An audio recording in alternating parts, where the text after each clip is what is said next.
ಸಚಿವರಾದಂಥ Shri Amit Shah G ಅವರು ತಮ್ಮನ್ನೆಲ್ಲ ಉದ್ದೇಶಿಸಿ ಮಾತಾಡಬೇಕು ಅಂತೇಳಿ ಅವರಿಗೆ ವಿನಂತಿ ಮಾಡ್ತಾ ಇದ್ದೀನಿ. ಬೋಲೋ ಭಾರತ್ ಮಾತಾ ಕಿ, ಬೋಲೋ ಭಾರತ್ ಮಾತಾ ಕಿ, ಬೋಲೋ ಭಾರತ್ ಮಾತಾ ಕಿ.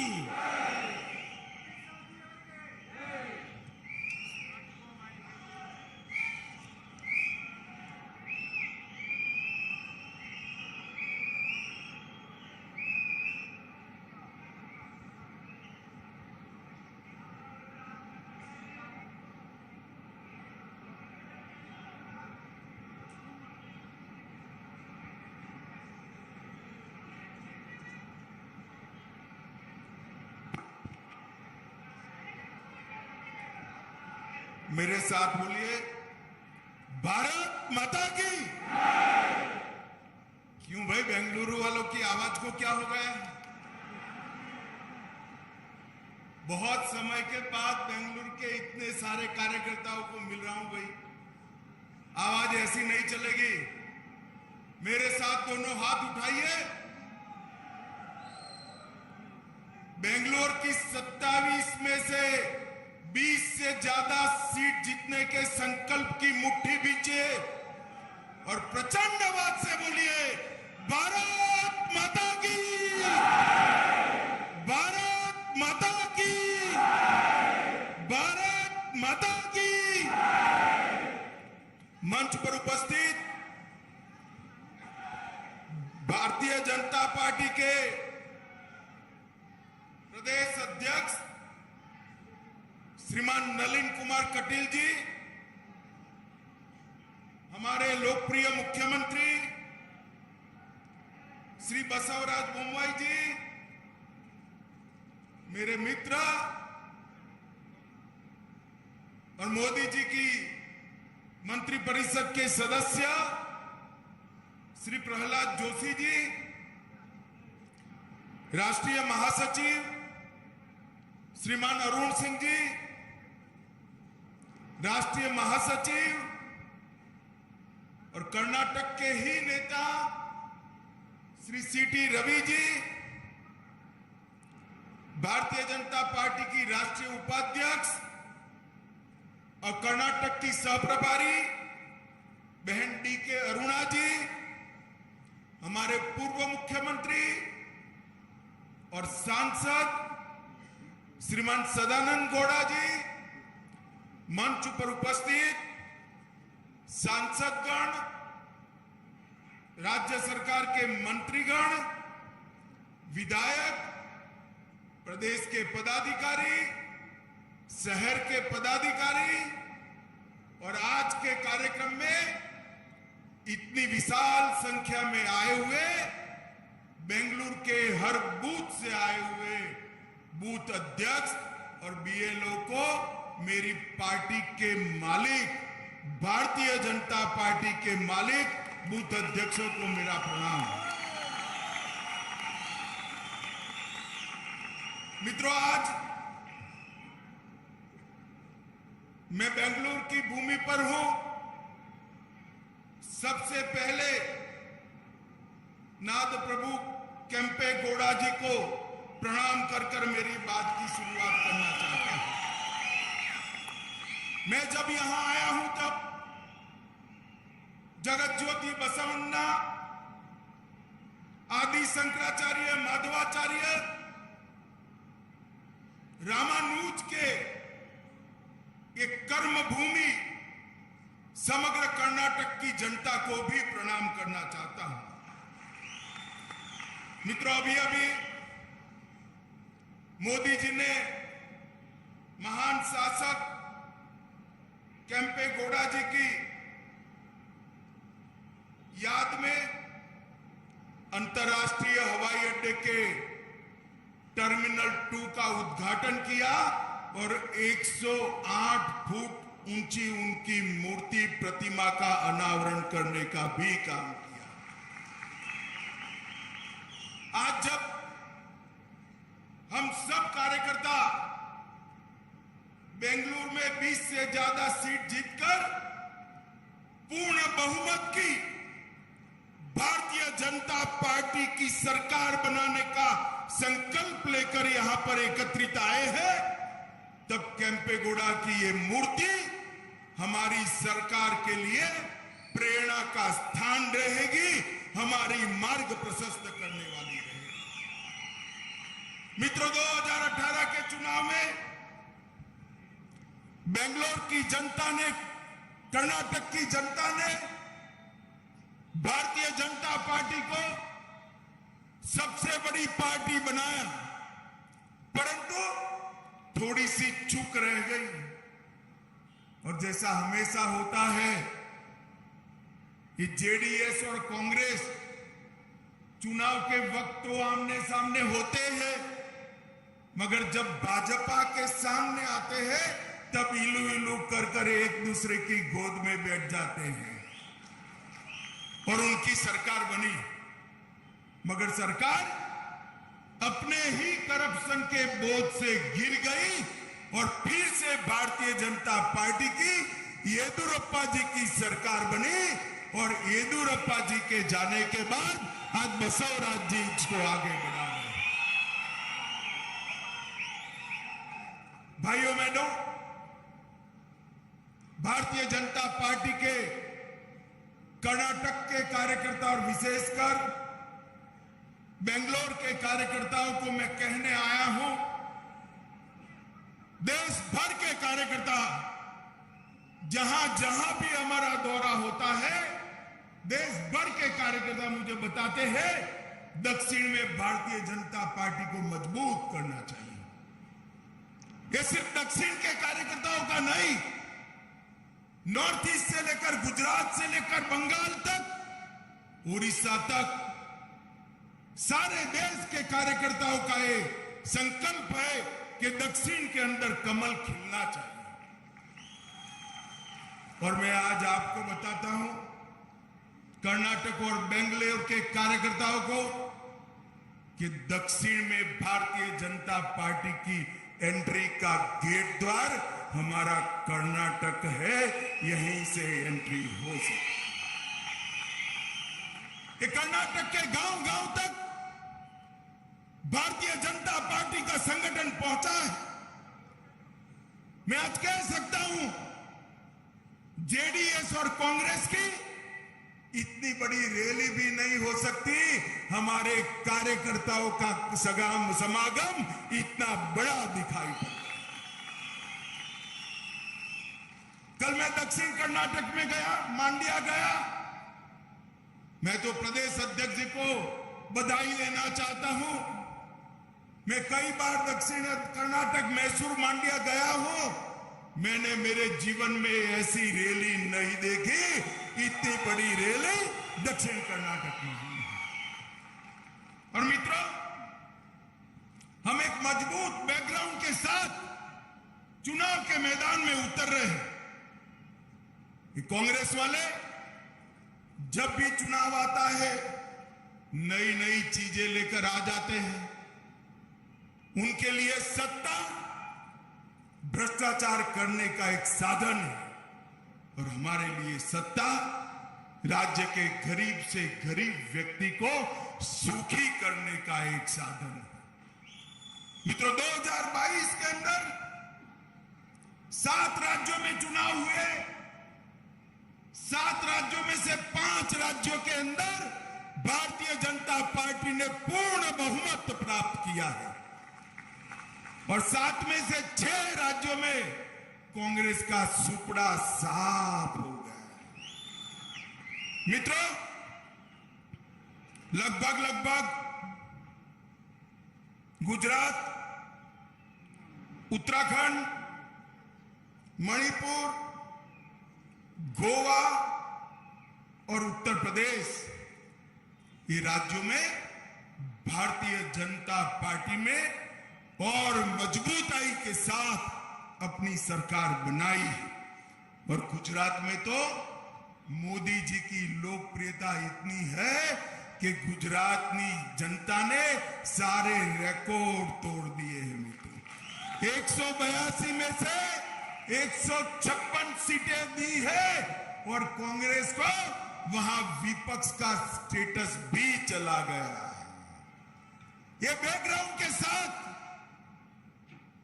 हमारे प्रिय प्रधानमंत्री नरेंद्र मोदी जी के सुशासन के सुफल के साथ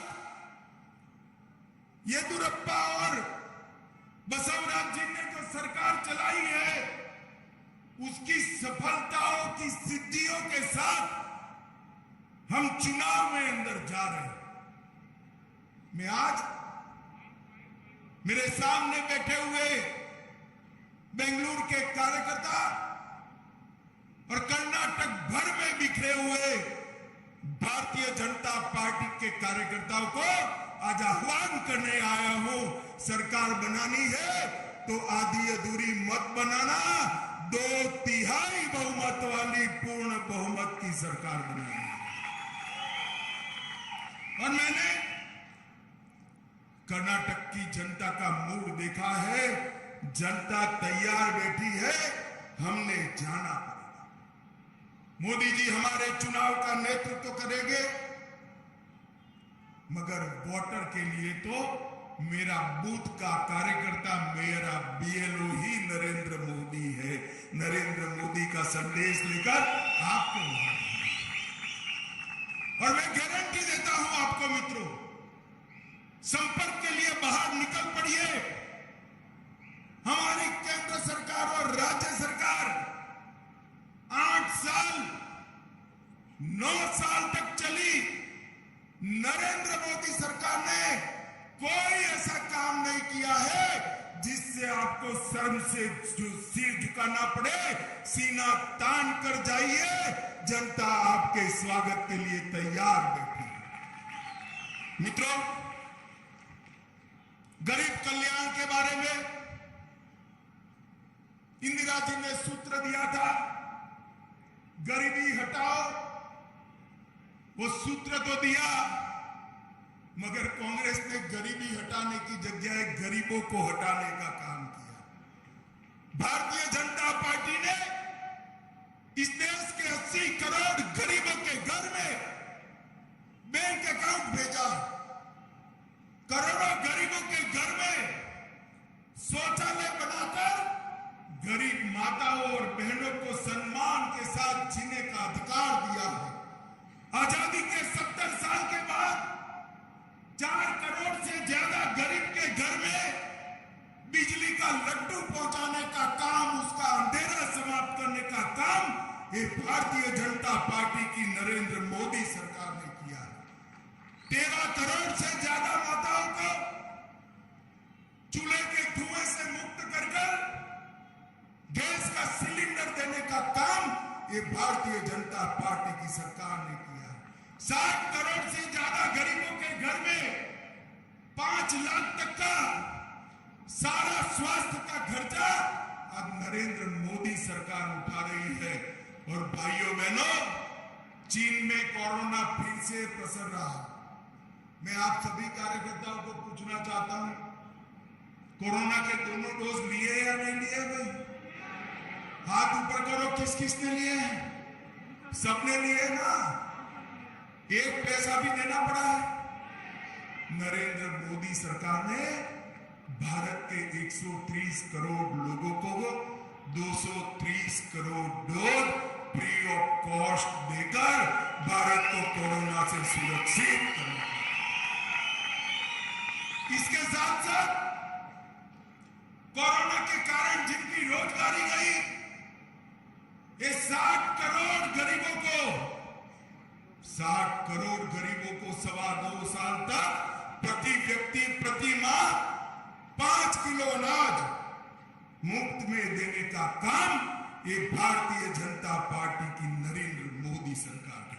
अरे देवगौड़ा जी, सिद्धरामैया और कांग्रेस के अध्यक्ष गरीबों की बात कर रहे हैं। भाई, आप तो प्रधानमंत्री भी रहे, मुख्यमंत्री भी रहे और कांग्रेस ने 4 पीढ़ी तक शासन किया। हिसाब लेकर आ जाओ। बेंगलोर के चौराहे पर मेरा युवा मोर्चा का कार्यकर्ता आकर आपको हिसाब दे देगा। एक और आपका 65 साल का शासन और एक और मोदी जी के 8 साल का शासन हमारा पलड़ा भारी है। और मित्रों, आज मैं ये कहने आया हूं कार्यकर्ताओं को, अगले 6 महीने भारतीय जनता पार्टी के कार्यकर्ताओं ने सारे काम काज छोड़कर अर्जुन को जैसे चिड़िया की आंख दिखाई देती थी, इस तरह हमें हमारा बूथ दिखाई देना पड़ेगा। और मैं आपको कहता हूं, आप आपके बूथ को मजबूत करिए, हर मतदाता का संपर्क करिए, बूथ को मजबूत आप करिए, देश को मजबूत करने का काम नरेंद्र मोदी जी करेंगे। आपका बूथ मजबूत होगा, मोदी जी के हाथ मजबूत होंगे। आपका बूथ मजबूत होगा, भाजपा मजबूत होगी, और भाजपा मजबूत होगी तो देश सुरक्षित बनेगा, समृद्ध बनेगा, सामर्थ्यवान बनेगा। मित्रों, आप जो संपर्क करने जा रहे हो, वो देश को आगे बढ़ाने के लिए जा रहे हो, इस भाव के साथ हर मतदाता को संपर्क करना चाहिए। और मित्रों, आज मैं बेंगलोर की जनता को, कर्नाटक की जनता को भी अपील करने आया हूं। 2 खेमे पड़ गए, इस बार सीधी लड़ाई है। मुझे सब पत्रकार कहते थे कल कि ट्रायंगल है, मैंने बोला ना भाई ना, सीधी लड़ाई है, क्योंकि जेडीएस को तो वोट देने का मतलब है कांग्रेस को वोट देना। तो सीधी लड़ाई हुई या नहीं हुई? ये अभी जेडीएस वाले कुछ अफवाह फैला रहे हैं, हमारे साथ भाजपा आएगी, हम साथ में रहेंगे। मैं सभी कार्यकर्ताओं को, कर्नाटक को कहने आया हूं, हम किसी भी पार्टी के साथ नहीं जाएंगे, अकेले लड़ेंगे, अकेले सरकार बनाएंगे। ये 2 खेमे पड़ गए हैं, और ये 2 राजनीतिक विचारधाराओं के खेमे नहीं है। एक और राष्ट्र भक्तों की संगठित टोली भारतीय जनता पार्टी है, तो दूसरी ओर कांग्रेस के नेतृत्व में टुकड़े टुकड़े गैंग वाले इकट्ठा हुए हैं, टुकड़े टुकड़े। कर्नाटक की जनता को तय करना है, देशभक्तों के साथ रहना है या देश के टुकड़े टुकड़े करने वालों के समर्थन करने वालों के साथ। हमने हर गरीब को पैसा इसके बैंक अकाउंट में ट्रांसफर किया है, और ये दोनों पार्टियों ने ट्रांसफर पोस्टिंग के अंदर पैसा लेकर दिल्ली और सिंगापुर ट्रांसपोर्ट करने का काम किया है। मित्रों, एक और तो पीएफआई जैसे कट्टरवादी संगठन को बैन करने वाले नरेंद्र मोदी जी है, और दूसरी ओर 1700 पीएफआई के कार्यकर्ताओं पर से केस वापिस लेने वाले सिद्धरामैया और कुमारस्वामी। कर्नाटक की जनता ने तय करना है, कर्नाटक की सुरक्षा सुनिश्चित करनी है या नहीं करनी है। हजारों प्रवीणों को बचाने का काम हमने करना है या नहीं करना है, वो कर्नाटक की जनता ने काम तय करना है। मित्रों, एक और अयोध्या के अंदर राम मंदिर बनाने वाली पार्टी और उसके नेता नरेंद्र मोदी है, जो अयोध्या के साथ साथ काशी विश्वनाथ, सोमनाथ, केदारनाथ और बद्रीनाथ का भी पुनरुद्धार करते हैं, और दूसरी ओर टीपू सुल्तान को हीरो बनाकर चलने वाले लोग हैं। इसके बीच में कर्नाटक की जनता को पसंद करना है। एक और डबल इंजन और डबल स्पीड से चलने वाली सरकार है, और एक और सरकार को दिल्ली का एटीएम बनाने वाले कांग्रेस और जेडीएस की दावा है। मित्रों, इसके बीच में कर्नाटक की जनता को तय करना है कि किसके साथ। मित्रों, केंद्र सरकार और राज्य सरकार की इतनी उपलब्धियां हैं, जिसको गिनाते गिनाते ही 6 महीने हो जाएगा। मेरे सभी बूथ के अध्यक्षों को करबद्ध निवेदन है कि आप राज्य स्तर पर, मंडल स्तर पर, शक्ति केंद्र स्तर पर बूथ स्तर पर और पन्ना स्तर पर आपकी टोलियां गठित कर नरेंद्र मोदी जी का संदेश लेकर हर घर पे जाइए और प्रचार करने की शुरुआत करिए। मित्रों, मैं फिर से एक बार कहना चाहता हूं, जेडीएस और कांग्रेस एक ही सिक्के की दो पहलू हैं। हमेशा आपने जेडीएस को वोट दिया और कुमार स्वामी जी कांग्रेस की गोदी में बैठ गए। मैं आज कहने आया हूं कि एक बार भारतीय जनता पार्टी को पूर्ण बहुमत की सरकार दीजिए। 5 साल के अंदर ये परिवारवाद, ये भ्रष्टाचार और ये जातिवाद तीनों को भारतीय जनता पार्टी समाप्त कर कर्नाटक के अंदर इस देशभक्त सरकार देने का काम करेगी। मित्रों, राज्य में अस्थिरता कभी विकास नहीं ला सकता। ये 33 सीटें लेकर ब्लैकमेल करने वाली पार्टियों को बहुत लंबा चलाने की जरूरत नहीं है। आज इस बार इनका हिसाब किताब बरोबर करने का मौका है। हर कार्यकर्ता तय कर ले कि भारतीय जनता पार्टी अपने दम पर इस बार सरकार बनाएगी और अपने दम पर सरकार चलाने का काम करेगी। माताओं, भाइयों, बहनों, मोदी जी ने बेंगलुरु के लिए बहुत कुछ किया है। मेट्रो रेलवे परियोजना चरण 1 अगर न होता तो आज बेंगलुरु के ट्रैफिक की स्थिति क्या होती, इसकी कल्पना ही नहीं कर सकते। 40 स्टेशन और 42 किलोमीटर लंबा रूट, जिसमें हर रोज 5.25 लाख लोग रोड की जगह मेट्रो से जा रहे हैं। अब मोदी जी ने चरण 2 भी शुरू किया है, जो 42 किलोमीटर के साथ साथ और 75 किलोमीटर मेट्रो को जोड़ेगा। और इसके लिए जोर से ताली बजाना सब कार्यकर्ता। 30,000 करोड़ रुपया बेंगलुरु मेट्रो 2 के लिए नरेंद्र मोदी जी ने दिया। बेंगलुरु एयरपोर्ट मेट्रो का काम भी कल बसवराज जी गाड़ी में बता रहे थे कि इस वर्ष के अंत तक, 23 के अंत तक गाड़ी में किसी को एयरपोर्ट नहीं जाना पड़ेगा। मेट्रो सीधा इसके एयरपोर्ट के कॉरिडोर के अंदर।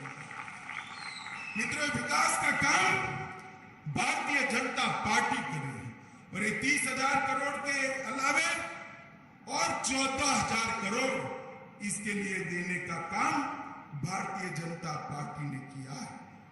भाइयों बहनों, लगभग येदियुरप्पा जी और बसवराज जी की जोड़ी ने, पहले येदियुरप्पा जी ने फिर बसवराज जी ने, बेंगलोर के विकास के लिए 2,72,000 करोड़ रुपए का इन्वेस्टमेंट कर्नाटक के अंदर लाने का सफलता प्राप्त किया है। और इसके साथ साथ DPIIT में ease of doing business ranking में 2022 में अपना कर्नाटक पहले नंबर पर समग्र भारत में रहा है। बसवराज जी के लिए सभी लोग ताली बजाइए एक बार। और बेंगलोर के अंदर देश में भी जितने यूनिकॉर्न स्टार्टअप है, हर तीसरा यूनिकॉर्न स्टार्टअप हमारे बेंगलोर के युवा का। $1 अरब से ज्यादा अधिक संपत्ति रखने वाले 39 स्टार्टअप है और दुनिया के टॉप 100 शहर में बेंगलुरु 10 के अंदर आता है। ये हमारा विकास का पैमाना, मोदी जी की नीतियों का पैमाना भी बताता है। भाई और बहनों, 3,000 किलोमीटर का राजमार्ग बनाया है। इसमें बेंगलुरु पुणे, बेंगलुरु हैदराबाद, ये 2 ही रोड के लिए भारत सरकार ने 20,000 करोड़ खर्च किया है। इसके साथ साथ मैसूर से चेन्नई और KSR Bengaluru city railway station होकर पहली वंदे भारत ट्रेन को भी मोदी जी ने शुरू किया है और एयरपोर्ट का टर्मिनस 2 भी बनाने का काम किया है। मैं सारे कार्यकर्ताओं को पूछना चाहता हूं, हम सब भारतीय जनता पार्टी के कार्यकर्ता, हम सालों से कहते थे कि एक देश में दो निशान, दो विधान, दो प्रधान नहीं चल सकते। आप मुझे बताइए कार्यकर्ता भाइयों बहनों, धारा 370 हटनी चाहिए थी या नहीं हटनी चाहिए? सुनाई नहीं पड़ता है, जोर से बोलिए। कांग्रेस ने विरोध किया था, उनके कान तक पहुंचे से बोलिए हटनी चाहिए या नहीं हटनी चाहिए? जो धारा 370 70 साल से कश्मीर को भारत से अलग रखती थी, वो धारा 370 को मोदी जी ने 2019 में 5 अगस्त को कलम के एक ही झटके से समाप्त कर दिया। और कार्यकर्ता भाइयों बहनों, जब मैं बिल लेकर संसद में गया, एक कांग्रेस, जेडीएस, कम्युनिस्ट, समता, ममता, सपा, बसपा, ये सारे काऊ कि मत हटाइए, मत हटाइए, मत हटाइए। मैंने बोला क्यों ना हटाइए भाई?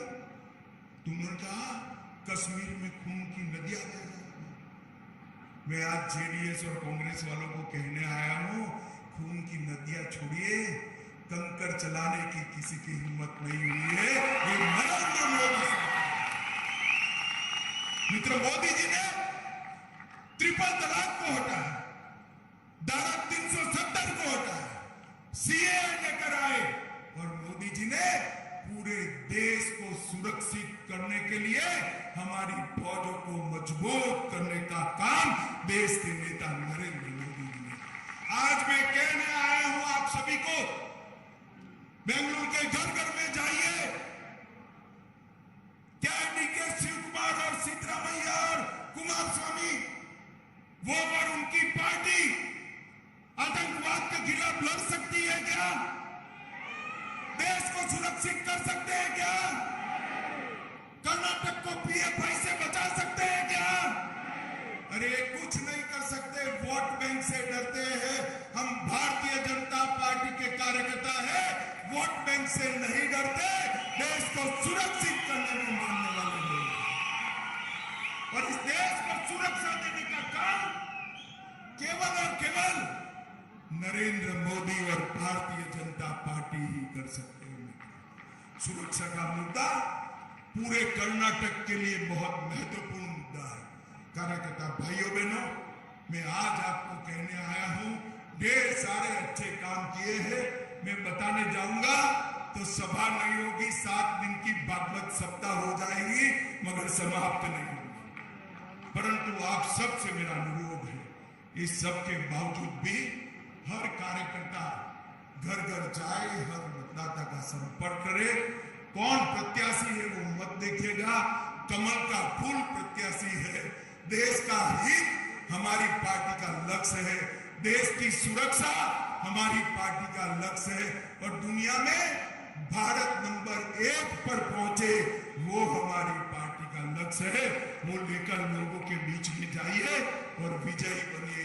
मुझे बताइए, सभी लोग जोर से रिस्पॉन्ड करेंगे, आने वाले चुनाव में बेंगलुरु में 21 सीटें से ज्यादा जीतेंगे क्या? अरे हाथ ऊपर उठाकर जोर से बोलो, जीतेंगे? पूर्ण बहुमत की सरकार बनाएंगे? मोदी जी के हाथ मजबूत करेंगे? भाजपा का दक्षिण का प्रवेश द्वार खोलेंगे? तो मेरे साथ दोनों हाथ उठाओ, विजय के संकल्प की मुट्ठी बीचो और प्रचंड आवाज से बोलो,